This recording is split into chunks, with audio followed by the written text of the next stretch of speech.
Prime news मध्ये मी कैलास सोनवणे आपले हार्दिक स्वागत करतो। सुरुवातीला पाहूया 24 तासातील ताज्या घडामोडी। भगवान झुलेलाल मंदिर परिसरात 50 लाख रुपये खर्चातून उभारण्यात येणाऱ्या डोमच्या कामाचे आमदार अनुप अग्रवाल यांच्या हस्ते करण्यात आले भूमिपूजन। आदर्श हायस्कूलच्या मुख्याध्यापक पदाचा पदभार घेणाऱ्या शिक्षिका शोभा चौधरी यांना अटकाव केल्याप्रकरणी शाळेतील 2 कर्मचाऱ्यांवर गुन्हा दाखल। महाराष्ट्र बँकेला सील लावून मिळकत धारकांमध्ये दहशत निर्माण करण्याचा मनपाचा प्रयत्न असल्याचा करण्यात आला आरोप। आणि नियोजित कृषी विद्यापीठ धुळे जिल्ह्यातच स्थापित व्हावे अशी मागणी। आता बातमीपत्र विस्ताराने। धुळे शहरातील साक्री रोडवरील भगवान झुलेलाल मंदिर परिसरात महाराष्ट्र शासनाच्या मूलभूत सोयी सुविधा अंतर्गत 50 लाख रुपये खर्चातून उभारण्यात येणाऱ्या डोमच्या कामाचे भूमिपूजन आमदार अनुप अग्रवाल यांच्या हस्ते संपन्न झाले। धुळे शहरातील साक्री रोडवरील भगवान झुलेलाल मंदिर परिसरात महाराष्ट्र शासनाच्या मूलभूत सोयी सुविधा अंतर्गत 50 लाख रुपये खर्चातून उभारण्यात येणाऱ्या डोमच्या कामाचे भूमिपूजन आमदार अनुप अग्रवाल यांच्या हस्ते सोमवारी संपन्न झाले। पूज्य सिंधी जनरल पंचायतचे अध्यक्ष गुलशन उदासी यांच्या प्रयत्न आणि पाठपुराव्यातून सदर कामासाठी 50 लाख रुपये मंजूर करण्यात आले आहेत। या डोम उभारणीच्या कामाचे भूमिपूजन आमदार अनुप अग्रवाल यांच्या हस्ते करण्यात आले। या प्रसंगी माजी आमदार राजवर्धन कदमबांडे, हर्षकुमार रेलन, प्रकाश छेतिया, कशिश उदासी, सुनील बैसाने, राकेश कुलेवार, डॉक्टर ओम प्रकाश उदासी, गुलशन उदासी, धनु दुसेजा, राजकुमार गुरुबक्षानी, गुरुकुमार लखवानी, रमेश चंदानी, मोहन सुकिया, कीर्ती भगत, डॉक्टर दीपक मटानी, गुरमुखदास दुसेजा, अर्जुन कुमार गलानी, कृपालदास तुलसानी आदी उपस्थित होते। या ठिकाणी भगवान झुलेलाल मंदिरच्या प्रांगणात एक 50 लाख मूलभूत योजनेअंतर्गत डोमला मंजुरी मिळाली होती। त्या डोमचं भूमिपूजन या ठिकाणी करण्यात आलं। त्याच्यासाठी समाजाचे अध्यक्ष गुलशनबाई उदासी, त्याचप्रमाणे आमचे सर्वांचे काका आणि आमचे नेते प्रकाशजी छेतिया, आमचे नगरसेवक हरजी रेलन, सुनील बैसाने, राकेश कुलेवार, समाजाचे सर्वच वरिष्ठ ज्येष्ठ नेते यांच्या उपस्थितीत आज या ठिकाणी भूमिपूजन करण्यात आलं आणि लवकरच 2-3 महिन्यात या ठिकाणी भव्य असा डोम उभा राहील, जेणेकरून समाजाचे जेही कार्यक्रम आहे ते या ठिकाणी होत राहतील। धुळे तालुक्यातील कुसुंबा येथील आदर्श हायस्कूलच्या मुख्याध्यापक पदाचा पदभार घेणाऱ्या शिक्षिका शोभा चौधरी यांना अटकाव केल्याप्रकरणी शाळेतील पर्यवेक्षक प्रदीप परदेशी व कर्मचारी अनिल माधव चौधरी यांच्यावर तालुका पोलीस ठाण्यात गुन्हा दाखल करण्यात आला आहे। धुळे तालुक्यातील कुसुंबा येथील आदर्श हायस्कूलच्या मुख्याध्यापक पदाचा पदभार घेणाऱ्या शिक्षिका शोभा चौधरी यांना अटकाव केल्याप्रकरणी धुळे तालुका पोलीस ठाण्यात शाळेमधील 2 कर्मचाऱ्यांवर गुन्हा दाखल करण्यात आला आहे। या प्रकरणी शोभा रवींद्र चौधरी वय 56 राहणार कुसुंबा तालुका जिल्हा धुळे यांनी शिक्षणाधिकारी यांच्या आदेशान्वये शनिवारी फिर्याद दाखल केली आहे। पोलिसात दिलेल्या फिर्यादीत म्हटले आहे की कुसुंबा येथील आदर्श हायस्कूलचे मुख्याध्यापक पदाचा पदभार घेण्याबाबत शिक्षणाधिकाऱ्यांचा आदेश झाला आहे। असे असताना दिनांक 31 रोजी सकाळी 11:30 ते दुपारी 1:30 वाजेदरम्यान अनिल महादू चौधरी, प्रदीप पुंडलिक परदेशी यांनी आदेशाचा अवमान करून शोभा चौधरी यांना लोकसेवक या नात्याने त्यांचे कार्य पार पाडण्यासाठी सहाय्य करणे बंधनकारक असताना देखील त्यांना पदभार घेण्यास अटकाव करीत शासकीय कामात अडथळा आणला। यावरून धुळे तालुका पोलीस ठाण्यात दोघांविरुद्ध शासकीय कामात अडथळा आणल्याचा गुन्हा दाखल करण्यात आला आहे। श्रीमती शोभा रवींद्र चौधरी, प्रभारी मुख्याध्यापक, मला दिनांक 30/1/2025 रोजी माननीय शिक्षणाधिकारी यांनी मुख्याध्यापक पदाचा पदभार दिलेला आहे। शाळा आदर्श हायस्कूल कुसुंबा तालुका जिल्हा धुळे। परंतु मी ते पदभार घेण्यासाठी आली असता मला पर्यवेक्षक PP परदेशी सर आणि अनिल चौधरी यांनी मज्जाव केला। पदभार त्यांनी दिलेला नाही आणि जाधव सर हे आधी जे मुख्याध्यापक होते त्यांना रजेवर पाठवण्यात आलेलं आहे, ते सुद्धा नाही आहे। आणि विशेष म्हणजे मेहरबान उच्च न्यायालयाने ठरवलेलं आहे की ते कोणतेही संचालक मंडळ अस्तित्वात नाही 2012 पासून। आणि अनिल चौधरी आणि दीपिका चौधरी हे स्वतःला तरीसुद्धा अजूनही अध्यक्ष आणि सचिव म्हणून समजतात आणि कार्यालयात येऊन माझ्याशी दीपिका चौधरीने हुज्जत घालून सचिव या पदाच्या खुर्चीवर बसून माझ्याशी हुज्जत घातली। आणि त्याच दिवशी शनिवारी पर्यवेक्षक PP परदेशी सर यांनी सर्व चाव्या घेतल्या। विद्यार्थ्यांना पोषण आहार सुद्धा दिला गेलेला नाही आणि शुक्रवारी कार्यालयीन वेळेच्या आधीच सर्व जणांना ते घेऊन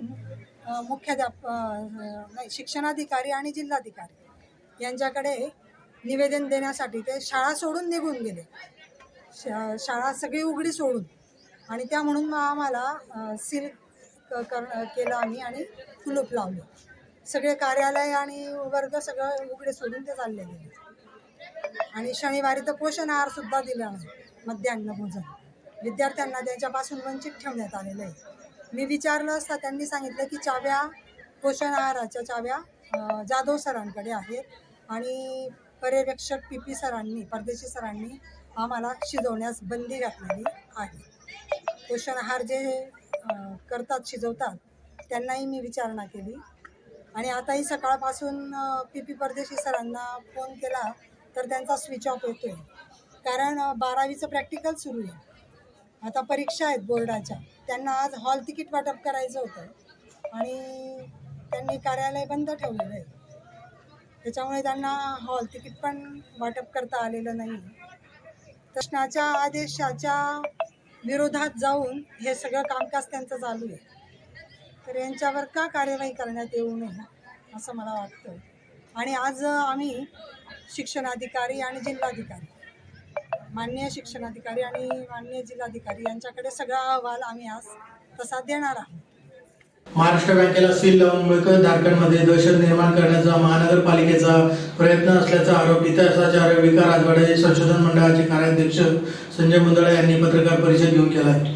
महाराष्ट्र बँकेला सील लावून मिळकत धारकांमध्ये दहशत निर्माण करण्याचा महानगरपालिकेचा प्रयत्न असल्याचा आरोप इतिहासाचार्य विका राजवाडे संशोधन मंडळातर्फे कार्याध्यक्ष संजय मुंदडा यांनी पत्रकार परिषद घेऊन केला असून बिल्टअप एरियानुसार मालमत्ता कराची आकारणी करावी अशी मागणी मनपा आयुक्तांना निवेदनावर करण्यात आली असल्याची माहिती त्यांनी दिली. यावेळी माहिती देताना मुंदडा यांनी सांगितले की 4 दिवसांपूर्वीच मनपाने गल्ली नंबर 4 मधील बँक ऑफ महाराष्ट्र शाखेस कर वसुलीच्या नावाने सील केले होते. ही मालमत्ता राजवाडे संशोधन मंडळाची असून राजवाडे संशोधन मंडळाचे दैनंदिन कामकाज सुरळीतपणे सुरू राहावे. राजवाडे संशोधन मंडळास शासनाचे कोणतेही अनुदान मिळत नाही. याकरता या वास्तूची निर्मिती होऊन त्यातील काही भागा मागील 30 वर्षापासून बँक ऑफ महाराष्ट्र मुख्य शाखेला भाड्याने देण्यात आला आहे. बँक ऑफ महाराष्ट्र मागील 30 वर्षापासून मालमत्ता कर हा बँकेतूनच भरीत होते. बँकेने सन 2011 ते 2021 या काळात सरासरी 90,000 ते 1 लाख रुपये एवढा मालमत्ता कर भरीत होती. हा कर 4,000 स्क्वेअर फुटाचा होता. सुरुवातीला मनपाने निवास बिल्डिंग म्हणून कर लावला, नंतर मात्र व्यावसायिक कर आकारणी केली. मनपाने दिनांक 10 ऑक्टोबर 2022 रोजी 9,64,135 व दिनांक 8 मार्च 2023 रोजी 34,31,000 रुपये याप्रमाणे बेकायदेशीरपणे बँकेकडून वसुली करून संस्थेत 3 वर्षाचा नवीन करार करण्यास अडथळा आणला. हा मालमत्ता कर कोणत्या नियमानुसार बँकेकडून वसूल केला याबाबत मनपाने कोणत्याही प्रकारचा खुलासा संस्थेला अथवा बँकेला केला नाही. सन 2022-23 व सन 2023-24 या 2 वर्षाचाच मनपाचा कर बाकी असताना जाणून बुजून 80 ते 82 लाखांची आकारणी दाखवून जबरदस्तीने कर वसूल करण्याचा प्रयत्न महापालिकेने चालवलेला आहे. राजवाडे मंडळास उत्पन्नाचे कोणतेही साधन उपलब्ध नसताना केलेली आकारणी ही अवास्तव आहे. संस्थेचा नावलौकिक बघता बांधीव क्षेत्रफळावरच आकारणी करावी अशी आमची मागणी असल्याचे संजय मुंदडा यांनी सांगितले. यावेळी खजिनदार व्यंकटेश दापके, प्राचार्य डॉक्टर अनिल बैसाने, आशा छाजेड, क्युरेटर प्राध्यापक श्रीपाद नांदेडकर, व्यवस्थापक विकास कपोले आदी उपस्थित होते. राजवाडे संशोधन मंडळाच्या मालकीची असलेली तात्यासाहेब बट स्मारकमधील बँक ऑफ महाराष्ट्र आमच्या भाडेकरी यांना 4 दिवसापूर्वी त्यांच्या बँकेला सील लावला नगरपालिकेने टॅक्ससाठी. आमचा नगरपालिकेशी त्याच्या 3 दिवसापूर्वीच नगरपालिकेच्या अधिकाऱ्यांशी बोलणं झालं होतं की सदरील टॅक्सबाबत थोडा राजवाडे मंडळ आणि बँकेमध्ये एक प्रश्नचिन्ह निर्माण उभा झाला आहे आणि त्यामुळे हा विषय थोड्या दिवस बँकेला निर्णय घ्यायला वेळ लागेल. तरी कृपया तुम्ही टॅक्सची आकारणी जी काय असेल ती नवीन आमचं ॲग्रीमेंट होईल तेव्हा तुम्ही आकारणी करावी एवढी त्यांना विनंती केली. तरी पण नगरपालिकेने ज्या पद्धतीने सील केली, एक नॅशनलाइज बँकेला तुम्ही 2 वर्षात 2 वेळा सील करतात, याच्यात नगरपालिकेला मिळालं काय? आज आम्ही हे म्हणतोय की राजवाडे संशोधन मंडळ विना अनुदानित संस्था अतिशय उत्कृष्टपणे काम करीत आहे. मला सांगायला अभिमान होतो की या कामापोटीच आम्ही, आता राहून गेलं बाकीच्या लोकांना, या 6 पुस्तकांचं प्रकाशन आम्ही दिल्ली येथील साहित्य संमेलनात करत आहोत. अशी कामं करत असताना आमच्याकडे पैशाचा तर तुटवडा होणारच आहे. आणि अशा वेळी जर एवढा टॅक्स भरला तर राजवाडे मंडळाच्या कर्मचाऱ्यांचे पगार कसे होतील? हा आमचा राजवाडे बँकेचा राजवाडे मंडळ आणि बँकेचा हा आमचा वाद नाही आहे, पण आमची वैचारिक चर्चा सुरू आहे. म्हणून बँकेला आम्ही 2 पर्याय दिले. तर अशा पद्धतीने जो तुम्ही टॅक्स भरून दिला आहे आम्हाला न विचारता, तीच आकारणी जर आता नगरपालिका पुढे करेल तर असा टॅक्स आम्हाला भरणं शक्य नाही. म्हणून एकतर बँक ऑफ महाराष्ट्राने जागा सोडावी, अन्यथा कर अंगावर घ्यावा, हा विषय होता. आणि हा विषय लवकरच मिटेल. आणि नगरपालिकेने राजवाडे संशोधन मंडळाच्या संस्थेकडं कामाकडं आज आपल्या धुळे शहराचं भूषण असलेली ही संस्था याच्याकडं लक्ष ठेवून आणि विचारपूर्वक त्यांनी क्षेत्रफळावर कर आकारणी करावी आणि राजवाडे मंडळाला रिलीफ द्यावं, एवढीच आमची विनंती आहे. नियोजित कृषी विद्यापीठ धुळे जिल्ह्यात स्थापित व्हावे. डॉक्टर SYP थोरात आणि डॉक्टर व्यंकटेश्वरलू समितीच्या अहवालाची अंमलबजावणी व्हावी अशी मागणी कृषी विद्यापीठ निर्माण कृती समितीतर्फे निमंत्रक प्राध्यापक शरद पाटील यांनी पत्रकार परिषद घेऊन केली आहे. नियोजित कृषी विद्यापीठ धुळे जिल्ह्यातच स्थापित व्हावे व डॉक्टर SYP थोरात आणि डॉक्टर व्यंकटेश्वरलू समितीच्या अहवालाची अंमलबजावणी व्हावी अशी मागणी कृषी विद्यापीठ निर्माण कृती समिती धुळेतर्फे निमंत्रक प्राध्यापक शरद पाटील यांनी पत्रकार परिषद घेऊन केली आहे. यावेळी पाटील यांनी सांगितले की महाराष्ट्रातील मागासलेल्या शेवटच्या 4 जिल्ह्यात धुळे जिल्ह्याचा समावेश आहे. शासनाच्या आर्थिक पाहणी अहवालात दरवर्षी हे स्पष्ट होत आहे. धुळे जिल्ह्यातील राजकीय नेतृत्वाच्या इच्छाशक्तीच्या अभावामुळे व पूर्वाश्रमीच्या धुळे नंदुरबार या संयुक्त आदिवासी जिल्ह्यामुळे धुळे नंदुरबार या दोन्ही जिल्ह्यांवर सतत अन्याय करण्याची परंपरा कायम आहे. सन 1960 साली धुळ्यात कृषी महाविद्यालय स्थापन करण्यात आले. त्याच वेळेस कृषी विद्यापीठ धुळे येथे जाहीर होणे आवश्यक होते. मात्र सर्व सोयी सुविधा उपलब्ध असताना सन 1963-64 मध्ये राहुरी जिल्हा अहमदनगर येथे विद्यापीठाचे मुख्यालय स्थापण्यात आले. ही अन्यायाची परंपरा धुळे जिल्ह्यावर महाराष्ट्र राज्याच्या स्थापनेपासूनच सुरू झालेली आहे. उत्तर महाराष्ट्र विद्यापीठ धुळ्यात व्हावे यासाठी सन 1971 पासून जन आंदोलन उभारण्यात आले. मात्र धुळे जिल्ह्याने आंदोलने करूनही 1987 साली उत्तर महाराष्ट्र विद्यापीठ जळगाव येथे घोषित करण्यात आले, तर मुक्त विद्यापीठ नाशिकला देण्यात आले. मागणी नसतानाही आरोग्य विद्यापीठही नाशिकला देण्यात आले. त्याच वेळेस धुळ्याच्या तत्कालीन पुढाऱ्यांनी स्वतःसाठी खाजगी मेडिकल कॉलेजेस व इंजिनिअरिंग कॉलेजेस मिळवण्यात धन्यता मानली व ते कृषी विद्यापीठ व उत्तर महाराष्ट्र विद्यापीठ मागणी विषयावर शासन दरबारी गप्प राहिले. सध्या राज्यातील कृषी विद्यापीठांचे विभाजन करून नवीन 2 विद्यापीठे निर्माण करण्यासाठी गेल्या 20 वर्षापासून प्रयत्न सुरू आहेत. ज्या ठिकाणी कृषी विद्यापीठ निर्मितीसाठी मागणी आहे व अनुकूल वातावरण आहे अशाच ठिकाणी विद्यापीठ स्थापन झाले पाहिजे असा अहवाल राज्य शासनाने नेमलेल्या दोन्ही समित्यांनी शासनाला सादर केला आहे. मात्र काही राजकीय नेत्यांना सदर विद्यापीठ गरज नसताना आपल्या भागात न्यायाचे असल्याने त्यांनी विद्यापीठ निर्मिती कामात खोडा घातला आहे.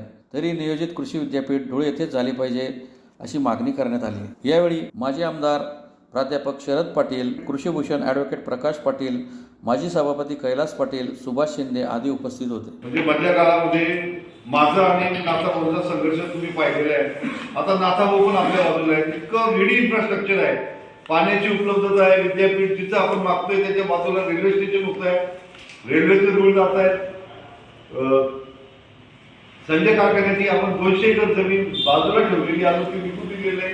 व्यावसायिक बसलेलं आहे, त्याचं टेंडर होतं, लोक भरत नाही. ती जमीन आपण वेगळ्या प्रकल्पासाठी राबवू शकतो.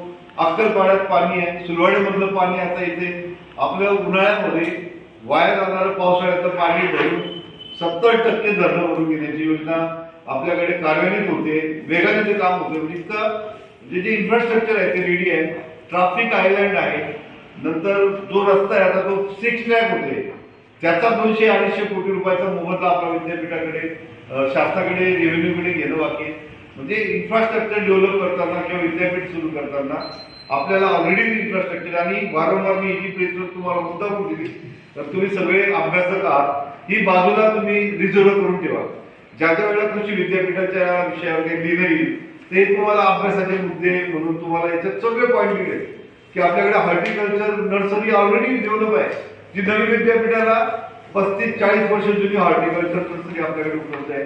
आणि जे काही प्रयत्न असतात ते सगळे केले. मुंबईला प्रेस घेतली, मंत्रालयात घेतली, नाशिकला घेतली, जळगावला प्रेस घेतली, नंदुरबारला घेतली.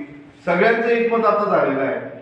शासनाचे जे 2 समिती होत्या, SYP थोरात समिती आणि व्यंकटेश्वरलू, या दोन्ही समित्यांनी आपलं नाव 1 नंबरला ठेवलेलं आहे. आणि सगळ्यात महत्वाचं आता 40 विद्यापीठ आहेत देशामध्ये, कृषी विद्यापीठ. या 40 विद्यापीठांचं नामांकन झालं. जास्त आहे त्याच्यात 40 जे आहेत टॉपच्या विद्यापीठ त्याच्यामध्ये राहुरीचा क्रमांक पूर्वी होता पहिल्या 10 मध्ये, आता ते पण नामांकन केलं. याचं कारण काय की तिथे सफिशियंट स्टाफ नाही, तिथे जे रिसर्च झालं पाहिजे. म्हणजे मी एका पदवीदान समारंभाला होतो आणि शरद पवार साहेब त्या कार्यक्रमाला आले होते. मी त्यावेळेला राहुरी विद्यापीठाचे एक्झिक्युटिव्ह बॉडी होतो आणि पवार साहेब म्हणाले की किती लोक PhD धारक झाले, तर म्हणे 160, फक्त 160. हे विद्यापीठ करतं काय, मला वर्षाला 1000 संशोधक विद्यार्थी बाहेर पडले पाहिजे. एवढे मुलं शिकतात तर रिसर्च का ऍग्रिकल्चर मध्ये जो स्कोप आहे प्रचंड स्कोप आहे. तुम्ही शेवाळावर अभ्यास करू शकता, गवतावर अभ्यास करू शकता, कोरडवाहू शेतीवर अभ्यास करू शकता. पिकांच्या प्रत्येक याच्यावर आपण पाहिलं असेल की सीडलेस शरद नावाचं द्राक्षाचं बी निघालं. म्हणजे आपण द्राक्ष करताना बीज लागत नाही, म्हणजे बी नसताना द्राक्ष कसं काय निर्माण होत आहे. तर हे सगळे संशोधनात येतंय आणि अनेक आघाड्यांवर म्हणजे जो आपला जिल्हा आहे तो कोरडवाहू जिल्हा आहे. मिरची, कापूस, कडधान्य आणि विशेषतः नंदुरबार आपल्या याच्यामध्ये जो आहे, धुळे नंदुरबार आपण एकत्रच म्हणतो. नंदुरबारमध्ये औषधी वनस्पती आपल्या चांगल्या कामात आता वन आपल्या चैत्राम पवारांना जो पद्मश्री मिळाला त्याचं अभिनंदन आपण याच्यासाठी करू की त्यांनी वनभाज्या त्यांनी आणल्या.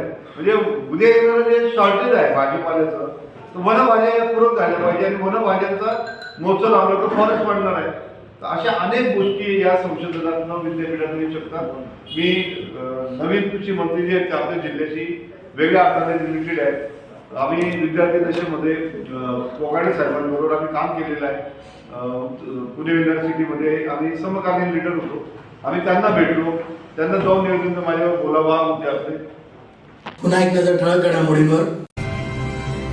भगवान झुलेलाल मंदिर परिसरात 50 लाख रुपये खर्चातून उभारण्यात येणाऱ्या डोमच्या कामाचे आमदार अनुप अग्रवाल यांच्या हस्ते करण्यात आले भूमिपूजन. आदर्श हायस्कूलच्या मुख्याध्यापक पदाचा पदभार घेणाऱ्या शिक्षिका शोभा चौधरी यांना अटकाव केल्याप्रकरणी शाळेतील 2 कर्मचाऱ्यांवर गुन्हा दाखल.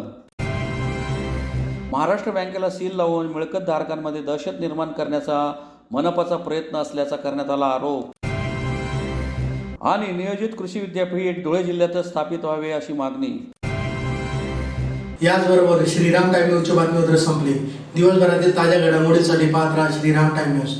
व्हिडिओ पुढील प्रसारणात. तोपर्यंत नमस्कार.